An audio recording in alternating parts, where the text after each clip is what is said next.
Alright guys, so we gotta talk about Palworld here again today, because unfortunately, Pocket Pair, the Palworld developers, have been sued by Nintendo and the Pokemon Company, which it's not for what you think it is, at least as far as I can tell.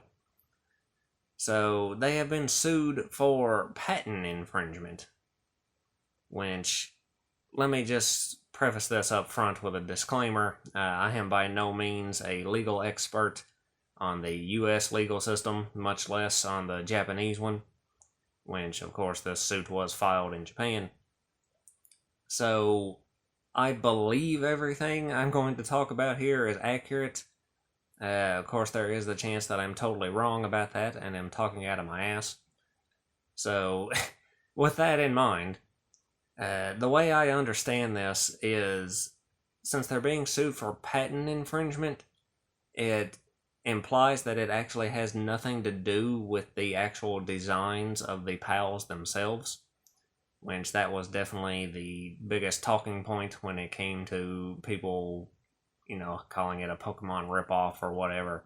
Most of that was based around the character designs themselves. Which I believe that if the issue was the character designs being too close to actual Pokemon, then I think it would be a copyright and or trademark issue and not patent infringement. And I believe that patent infringement implies that the issue is some sort of game mechanic or technology that Pocket Pair has allegedly stolen from Nintendo. Now, we don't actually know which patent specifically they're complaining about here, and apparently Pocket Pair doesn't know either, because they put out a statement about this, and even they said that they haven't been told which patents specifically they're being accused of infringing upon.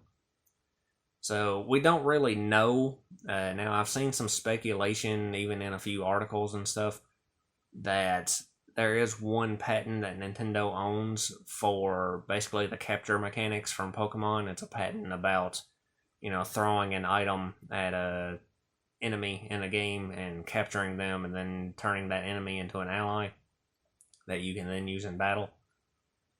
So, Palworld definitely has a mechanic similar to that, with their whole Pal Sphere thing. So, that could be the culprit here. We don't know that for sure, but that seems like something that could definitely fall under that.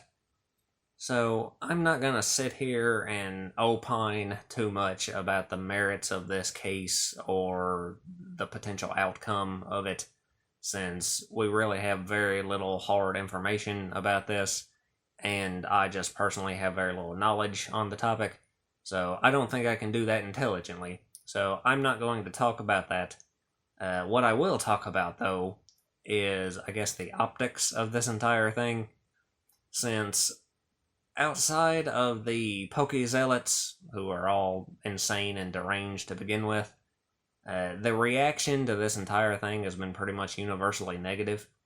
Everyone's shitting on Nintendo for even pursuing this, which, personally, I fail to see what Nintendo even hopes to gain from this entire thing.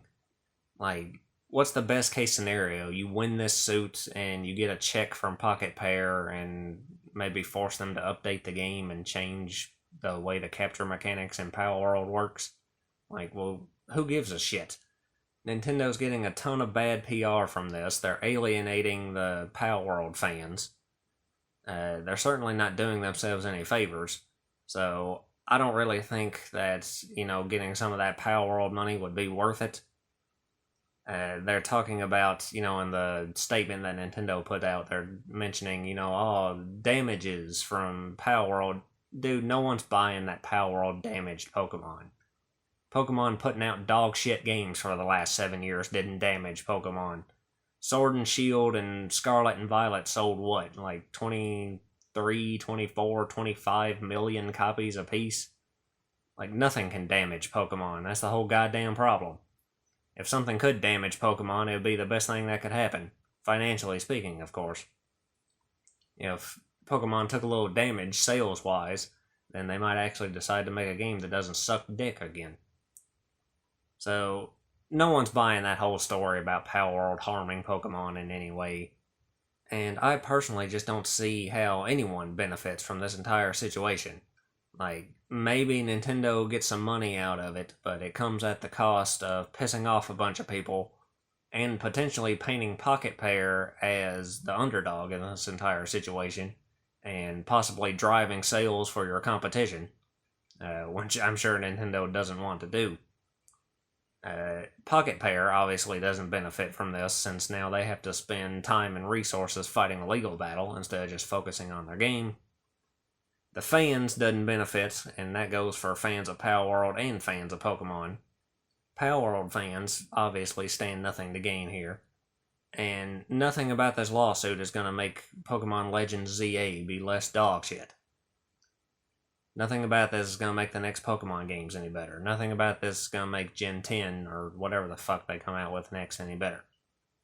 So, I fail to see the point in this entire thing.